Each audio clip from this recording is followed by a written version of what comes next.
ओम शांति। 1 तारीख 5वां महीना सन 2025। बाबा आज की मुरली में कहते हैं, मीठे बच्चे, तुम बेहद के बाप से बेहद का वर्षा लेने आए हो। यहाँ हद की कोई बात नहीं। तुम बड़े उमंग से बाप को याद करो तो पुरानी दुनिया भूल जाएगी। आज का प्रश्न है, कौन सी एक बात तुम्हें बार बार अपने से घोंटकर पक्की करनी चाहिए? उत्तर, हम आत्मा हैं। हम परमात्मा बाप से वर्षा ले रहे हैं। आत्माएं हैं बच्चे, परमात्मा है बाप। अभी बच्चे और बाप का मेला हुआ है। ये बात बार बार घोंट घोंट कर पक्की करो। जितना आत्म अभिमानी बनते जाएंगे, देह अभिमान मिट जाएगा। गीत जो पिया के साथ है। ओम शांति। बच्चे जानते हैं कि हम बाबा के साथ बैठे हुए हैं। ये है बड़े ते बड़ा बाबा, सबका बाबा है। बाबा आया हुआ है। बाप से क्या मिलता है, ये तो सवाल ही नहीं उठता। बाप से मिलता ही है वर्षा। ये है सबका बेहद का बाप, जिससे बेहद का सुख, बेहद की प्रॉपर्टी मिलती है। वह है हद की मिल्कियत। कोई के पास 1000, कोई के पास 5000 होगी, कोई के पास 10, 20, 50 करोड़ अरब होंगे। अब वह तो सब हैं लौकिक बाबाएं और हद के बच्चे। यहां तुम बच्चे समझते हो, हम बेहद के बाप पास आए हैं, बेहद की प्रॉपर्टी लेने। दिल में आश तो रहती है ना। सिवाय स्कूल के और सत्संग आदि में कोई आश नहीं रहती। कहेंगे शांति मिले, वह तो मिल नहीं सकती। यहां तुम बच्चे समझते हो, हम आए हैं विश्व नई दुनिया का मालिक बनने। नहीं तो यहां क्यों आए? बच्चे कितनी वृद्धि को पाते रहते हैं। कहते हैं बाबा, हम तो विश्व का मालिक बनने आए हैं, हद की कोई बात ही नहीं। बाबा, आपसे हम बेहद स्वर्ग का वर्षा लेने आए हैं। कल्प कल्प हम बाप से वर्षा लेते हैं, फिर माया बिल्ली छीन लेती है। इसलिए इसको हार जीत का खेल कहा जाता है। बाप बैठ बच्चों को समझाते हैं। बच्चे भी नंबरवार समझते हैं। ये कोई साधु संत नहीं है। जैसे तुमको कपड़े पड़े हैं, वैसे इनको पड़े हैं। ये तो बाबा है ना। कोई पूछेंगे किसके पास जाते हो, कहेंगे हम बाप दादा के पास जाते हैं। ये तो फैमिली हो गई। क्यों जाते, क्या लेने जाते, ये तो और कोई समझ न सके, कह न सके कि हम बाप दादा के पास जाते हैं। वर्षा उनसे मिलता है। दादे की प्रॉपर्टी के सब हकदार हैं। शिव बाबा के अविनाशी बच्चे, आत्माएं तो हो ही, फिर प्रजापिता ब्रह्मा के बनने से उनके पोतरे पोथरियां हो। अभी तुम जानते हो हम आत्मा हैं। ये तो बहुत पक्का घोंटना चाहिए। हम आत्माएं परमात्मा बाप से वर्षा लेते हैं। हम आत्माएं बाप से आकर मिले हैं। आगे तो शरीर का भान था। फलाने फलाने नाम वाले ही प्रॉपर्टी लेते हैं। अभी तो हैं आत्माएं, परमात्मा से वर्षा लेते हैं। आत्माएं हैं बच्चे, परमात्मा है बाप। बच्चे और बाप का बहुत समय के बाद मेला लगता है, एक ही बारी। भक्ति मार्ग में फिर अनेक आर्टिफिशियल मेले लगते रहते हैं। यह है सबसे वंडरफुल मेला। आत्माएं परमात्मा अलग रहे बहुकाल। कौन? तुम आत्माएं। यह भी तुम समझते हो, हम आत्माएं अपने स्वीट साइलेंस होम में रहने वाली हैं। अभी यहाँ पाठ बजाते बजाते थक गए हैं, तो सन्यासी गुरु आदि के पास जाकर शांति मांगते हैं। समझते हैं वह घर बार छोड़ जंगल में जाते हैं, उनसे शांति मिलेगी। परंतु ऐसे है नहीं। अभी तो सभी शहर में आ गए हैं। जंगल में गुफाएं खाली पड़ी हैं। गुरु बनकर बैठे हैं। नहीं तो उन्हों को निवृत्ति मार्ग का ज्ञान दे पवित्रता सिखलानी है। आजकल तो देखो शादियां कराते रहते हैं। तुम बच्चे तो अपने योग बल से अपनी कर्मेंद्रियों को वश में करते हो। कर्मेंद्रियां योग बल से शीतल हो जाएंगी। कर्मेंद्रियों में चंचलता होती है ना। अब कर्मेंद्रियों पर जीत पानी है, जो कोई चंचलता न चले। सिवाय योग बल से कर्मेंद्रियों का वश होना इम्पॉसिबल है। बाप कहते हैं, कर्मेंद्रियों की चंचलता योग बल से ही टूटेगी। योग बल की ताकत तो है ना, इसमें बड़ी मेहनत लगती है।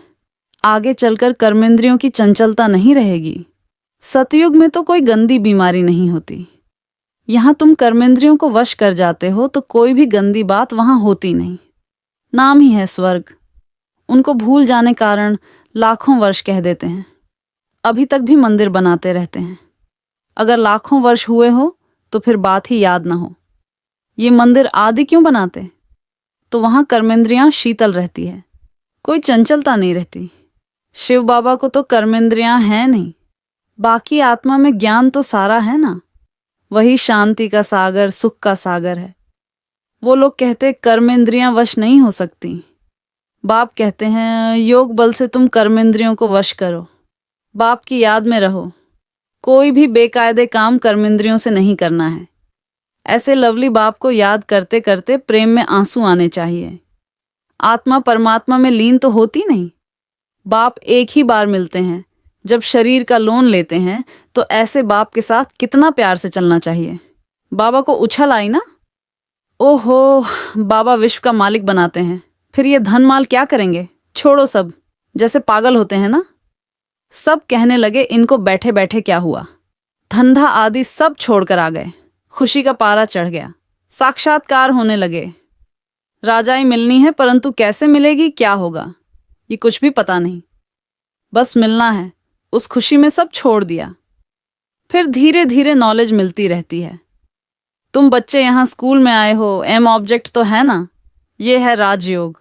बेहद के बाप से राजाई लेने आए हो।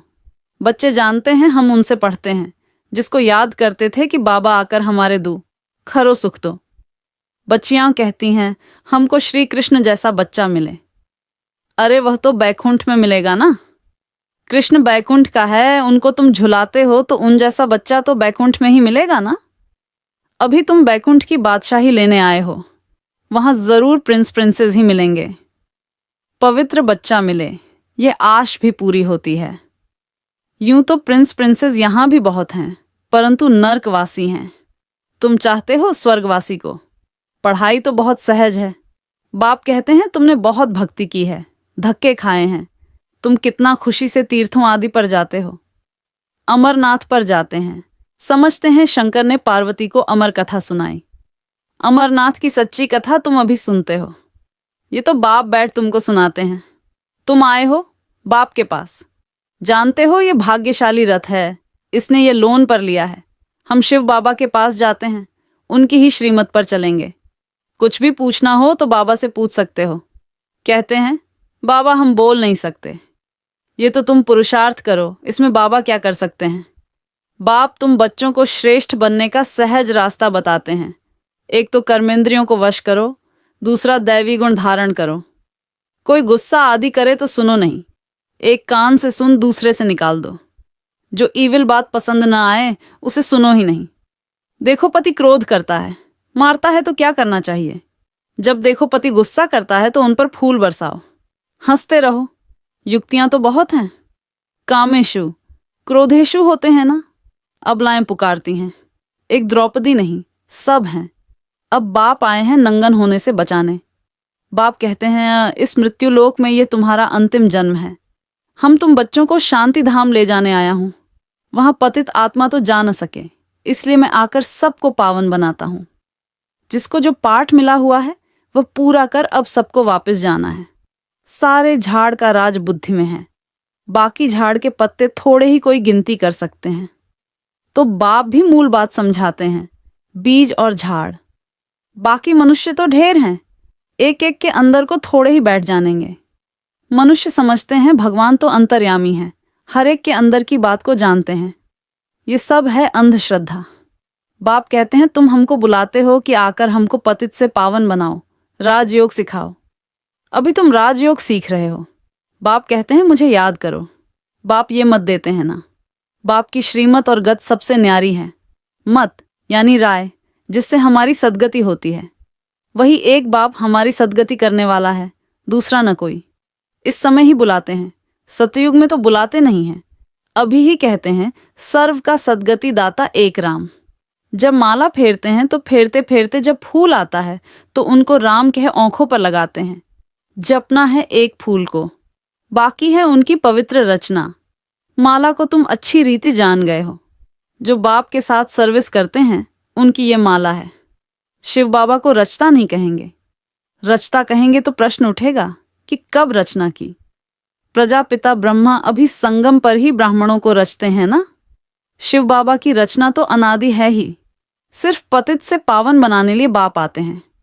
अभी तो है पुरानी सृष्टि, नई में रहते हैं देवताएं। अब शूद्रों को देवता कौन बनाए। अभी तुम फिर से बनते हो। जानते हो बाबा हमको शूद्र से ब्राह्मण, ब्राह्मण से देवता बनाते हैं। अभी तुम ब्राह्मण बने हो देवता बनने के लिए। मनुष्य सृष्टि रचने वाला हो गया ब्रह्मा, जो मनुष्य सृष्टि का हेड है। बाकी आत्माओं का अविनाशी बाप शिव तो है ही। ये सब नई बातें तुम सुनते हो। जो बुद्धिमान हैं वह अच्छी रीति धारण करते हैं। आहिस्ते आहिस्ते तुम्हारी भी वृद्धि होती जाएगी। अभी तुम बच्चों को स्मृति आई है, हम असुल देवता थे, फिर 84 जन्म कैसे लेते हैं। सब राज्य तुम जानते हो। जास्ती बातों में जाने की दरकार ही नहीं है। बाप से पूरा वर्षा लेने के लिए मुख्य बात बाप कहते हैं। एक तो मुझे याद करो, दूसरा पवित्र बनो, स्वदर्शन चक्रधारी बनो और आप समान बनाओ। कितना सहज है। सिर्फ याद ठहरती नहीं है। नॉलेज तो बड़ी सहज है। अभी पुरानी दुनिया खत्म होनी है, फिर सतयुग में नई दुनिया में देवी देवताएं राज्य करेंगे। इस दुनिया में पुराने ते पुराने ये देवताओं के चित्र हैं व इन्हों के महल आदि हैं। तुम कहेंगे पुराने ते पुराने, हम विश्व के महाराजा महारानी थे। शरीर तो खत्म हो जाते हैं, बाकी चित्र बनाते रहते हैं। अभी ये थोड़े ही किसको पता है, ये लक्ष्मी नारायण जो राज्य करते थे वह कहाँ गए। राजाई कैसे ली। बिड़ला इतने मंदिर बनाते हैं परंतु जानते नहीं। पैसे मिलते जाते हैं और बनाते रहते हैं। समझते हैं ये देवताओं की कृपा है। एक शिव की पूजा है, अव्यभिचारी भक्ति। ज्ञान देने वाला तो ज्ञान सागर एक ही है, बाकी है भक्ति मार्ग। ज्ञान से आधा कल्प सदगति होती है, फिर भक्ति की दरकार नहीं रहती। ज्ञान, भक्ति, वैराग्य। अब भक्ति से पुरानी दुनिया से वैराग्य। पुरानी अब खत्म होनी है, इसमें आसक्ति क्या रखें। अब तो नाटक पूरा होता है, हम जाते हैं घर, वह खुशी रहती है। कई समझते हैं मोक्ष पाना तो अच्छा है, फिर आएंगे नहीं। आत्मा बुदबुदा है जो सागर में मिल जाता है। ये सब गपोड़े हैं। एक्टर तो एक्ट करेगा जरूर। जो घर बैठ जाए वह कोई एक्टर थोड़े ही हुआ। मोक्ष होता नहीं, ये ड्रामा अनादि बना हुआ है। यहां तुमको कितनी नॉलेज मिलती है। मनुष्यों की बुद्धि में तो कुछ भी नहीं है। तुम्हारा पार्ट ही है बाप से ज्ञान लेने का, वर्षा पाने का। तुम ड्रामा में बंधायमान हो। पुरुषार्थ जरूर करेंगे, ऐसे नहीं ड्रामा में होगा तो मिलेगा, फिर तो बैठ जाओ। लेकिन कर्म बिगर कोई रह नहीं सकता है। कर्म संन्यास हो ही नहीं सकता। अच्छा, मीठे मीठे सिकी लधे बच्चों प्रति माता पिता बाप दादा का याद प्यार और गुड मॉर्निंग। रूहानी बाप की रूहानी बच्चों को नमस्ते। हम रूहानी बच्चों की तरफ से भी रूहानी बाप दादा को याद प्यार और नमस्ते नमस्ते गुड मॉर्निंग। धारणा के लिए मुख्य सार। नंबर 1, योगबल की ताकत से अपनी कर्मेंद्रियों को शीतल बनाना है, वश में रखना है। इविल बातें न तो सुननी है न सुनानी है। जो बात पसंद नहीं आती उसे एक कान से सुन दूसरे से निकाल देना है। नंबर 2, बाप से पूरा वर्षा लेने के लिए स्वदर्शन चक्रधारी बनना है। पवित्र बन आप समान बनाने की सेवा करनी है। वरदान, मुरली के साज द्वारा माया को सरेंडर कराने वाले मुरलीधर भवा। मुरलियां तो बहुत सुनी हैं, अब ऐसे मुरलीधर बनो जो माया मुरली के आगे न्यौछावर सरेंडर हो जाए। मुरली के राज का साज अगर सदैव बजाते रहो तो माया सदा के लिए सरेंडर हो जाएगी। माया का मुख्य स्वरूप कारण के रूप में आता है। जब मुरली द्वारा कारण का निवारण मिल जाएगा तो माया सदा के लिए समाप्त हो जाएगी। कारण खत्म अर्थात माया खत्म। स्लोगन, अनुभवी स्वरूप बनो तो चेहरे से खुशनसीबी की झलक दिखाई देगी।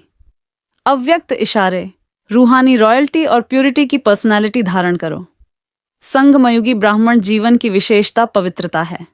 प्रवृत्ति में रहते अपवित्रता से निवृत्त रहना, स्वप्न मात्र भी अपवित्रता के संकल्प से मुक्त रहना, यही विश्व को चैलेंज करने का साधन है। यही आप ब्राह्मणों की रूहानी रॉयल्टी और पर्सनालिटी है। ओम शांति। शुक्रिया बाबा, शुक्रिया।